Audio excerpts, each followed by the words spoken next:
akkam jirtu hordoftoota peejii Oromoo Forest nagaa alhamdulillah har'aan tana aappii bareedduu isii qabadhee isiniif dhiyaadhee jira jechuudha.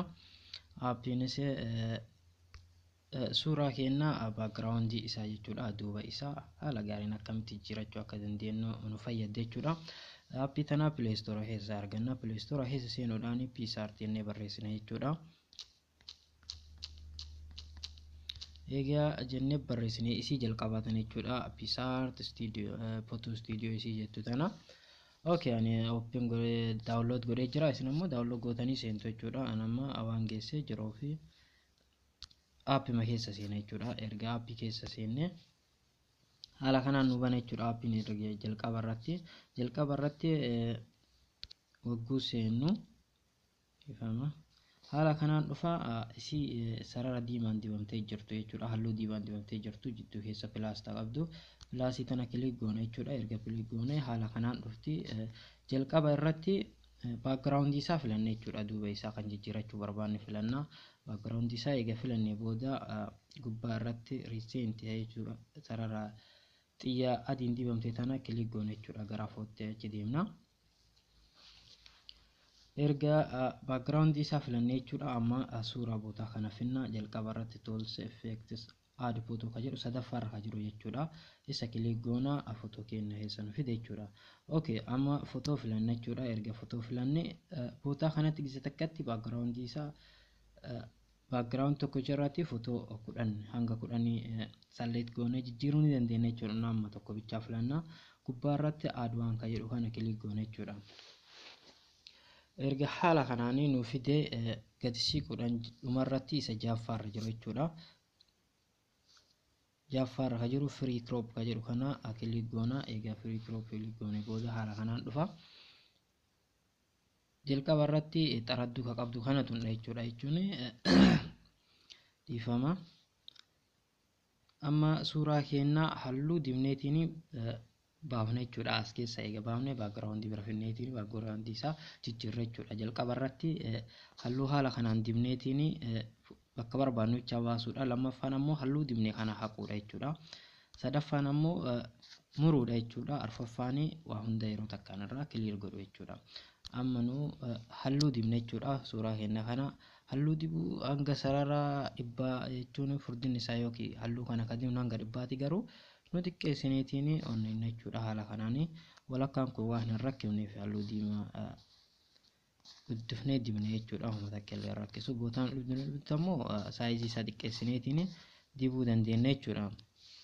Fakkeenyaaf bootaa xiqqoon dhibdu kana saayizii isaa xiqqeessineetiin murree keessaa baafna.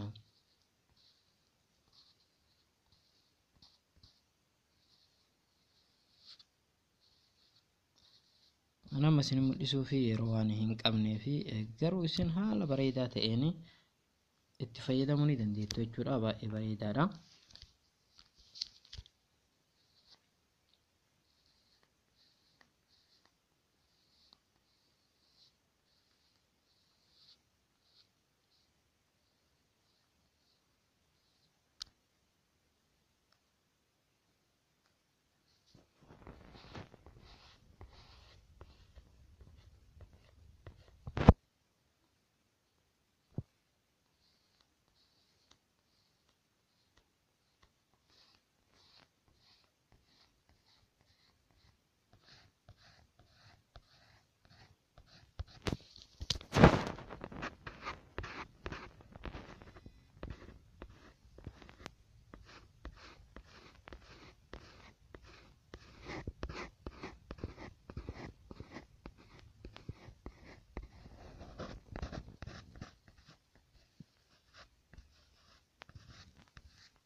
Haala kanaanii xiqqoon jechuudha. Bootaan dhibdutti sarara xiqqaa saayizii isaa xiqqeessuudhaan haala kanaan murra jechuudha.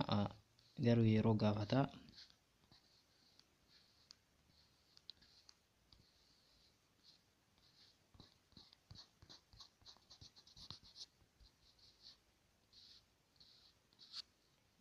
Amma sararoota gara alaatti bahanii xiqqeenneetiin irraa muruu ni dandeenya jechuu haquu ni dandeenya. Haala kanaani.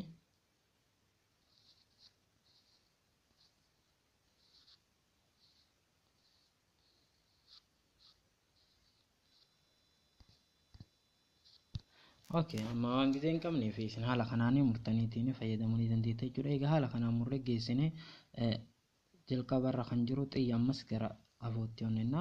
Amma fakkeenyaaf sirri muramee hin jiru jechuudha. Keessaa fi alatti bahee jira. Isin suuteettanii onnechuu ni dandeettan jechuudha. Ammas bakka raayitii tana kilik goone jechuudha. As nu fide jechuudha. Amma baakgiraawundii bira nu fidee jira.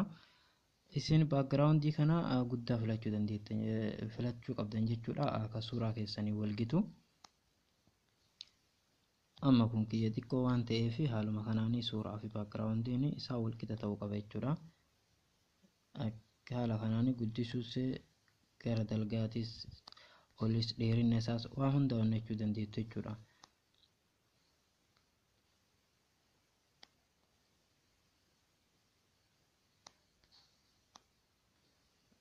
Haala kanaan eegaa baakgiraawundii isaa jijjiirree booda baakgiraawundiidhaan walqixa godhuu qabna jechuudha. Haala kanaan eegaa filannoo ammas raayitii goona. Haala kanaan jijjiirameera jechuudha. Amma eegaa haala kanaan jijjiirree xumurree booda ammas gara afootii sarara adiin dibamte tana dhiifama isii kilik goona. Ergaas nu ga'e gaalaarii keessatti daawunlood godhachuu ni dandeenya. Meesenjeraan, feesbuukiin, weessaappii wanuma qabnu jechuudha sheer gochuu ni dandeenya. Haala kanaan gaalaarii keessatti erga seef goonee booda amma gaalaarii keessa qaxxita gaalaarii keessa nu dhaqa jechuudha. Gaalaarii keessa dhaqee jira jechuudha. Haala kanaan jijjiirachuu ni dandeenya jechuudha. Inshallah yeroo gaafata garuu suuteettanii haala kanaan footoo keessan bakkuma barbaadan kaataniitiin baakgiraawundii isaa duuba isaa jijjiirachuu ni dandeettan jechuudha. Sheer waliif godhaa, laayik peejis laayik gochuu hin irraanfatina. Assalaamu alaikum warahmatullaahi wabarakaatuh.